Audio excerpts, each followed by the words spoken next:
Typography has a special place in the world of design, and it can dramatically impact the way a design feels.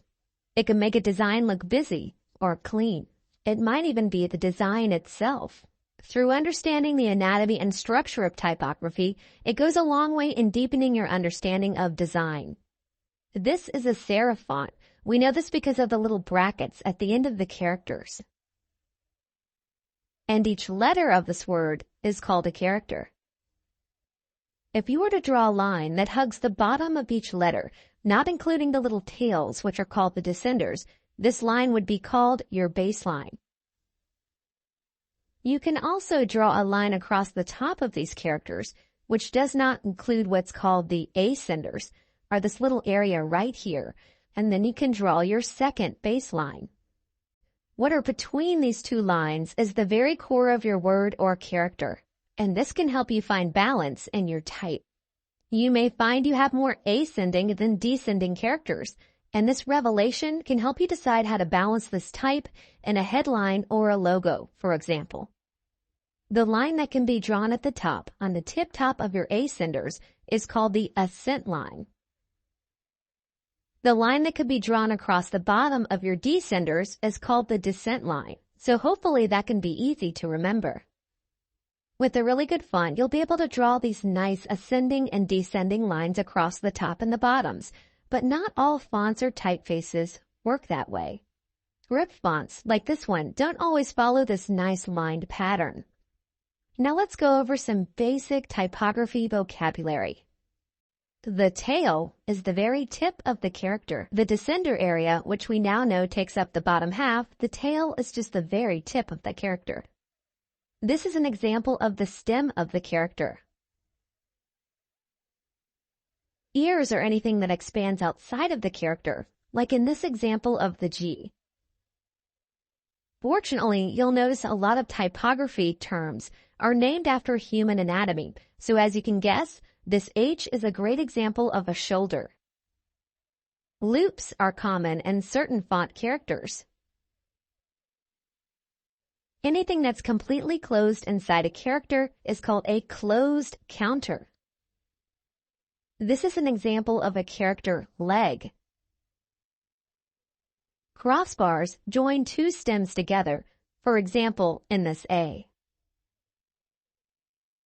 There are hundreds of different terms and vocabulary words for describing typography anatomy. Not going to learn them all, and you don't have to know them all, but it's great to be familiar with some of the basic vocabulary. That means knowing some of the basics is fantastic, but don't feel like you have to know every single term and memorize it. What's most important is studying how type feels, looks, and behaves with other characters, words, and colors and designs to make our overall pieces cohesive and balanced. I'll go over a few terms that are must-know terms in the world of graphic design. Many of these phrases and terms are thrown around in client emails and professional feedback you may receive. Kerning is the manual created space between each character. Each type has a natural kerning added to it. When you manually reduce or expand the spacing between the characters using software like we'll use in the class, you'll get the term kerning. In logo design, for example, I always try to manually kern type characters because even just slight adjustments can make a big impact on how it looks. The default spacing on fonts is not always perfect. Also, kerning can help balance the logo by increasing or decreasing the space created between characters. Tucking that letter in to reduce that extra white space can elevate your type in your design. I love to experiment with different font options when doing logos and headlines. Some fonts work really well for my desired look. Beautiful serifs, tails, and loops. But take, for instance, these fonts. Notice how they look pretty similar at first glance, but they vary quite a bit when you zoom in and you look for the little details.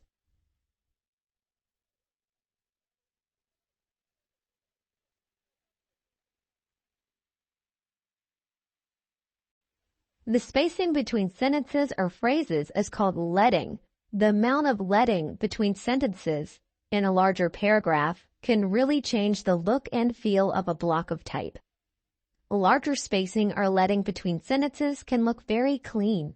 Tighter spacing can feel pretty cramped. When you are learning intermediate or advanced design techniques, you'll need to know how to manually space and balance logos, headlines, and custom lettering. When working on headlines or type, I like to tighten the spacing between characters or words. I try to find opportunities to put words and characters in nice white spaces, almost like a puzzle piece, and it seems to work really well that way when I do that. We can do this easily in Adobe Illustrator. I'm taking a simple 3-word headline and finding the right spacing between the characters and the words. You'll notice the big difference using the default spacing in the font and then using my own custom spacing. There seems to be a big difference when I really start to play and noodle around with it. Sometimes your main headline and phrase is the biggest focus of your design, and having a nice custom-tailored look to your typography goes a long way in making it look professional. It's also good practice to combine different font types and styles in the same headline. So in this case, taking our less important words and making them smaller and in italics and pairing it with a nice script font and combining that together and also using the sans serif font, it really works well together.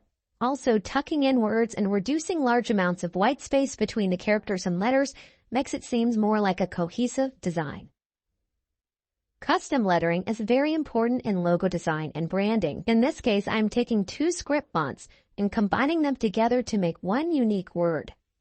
Script fonts can be tricky. If you don't like how a script font looks with the first capital letter, you can always take another script font and use that as the first capital letter if you like how that looks a little bit better. In this case, switching out that first letter makes it more readable. You can take a typical font and use it as your base font. From there, you can add something unique or distinct to make it your own type and make it unique to your brand.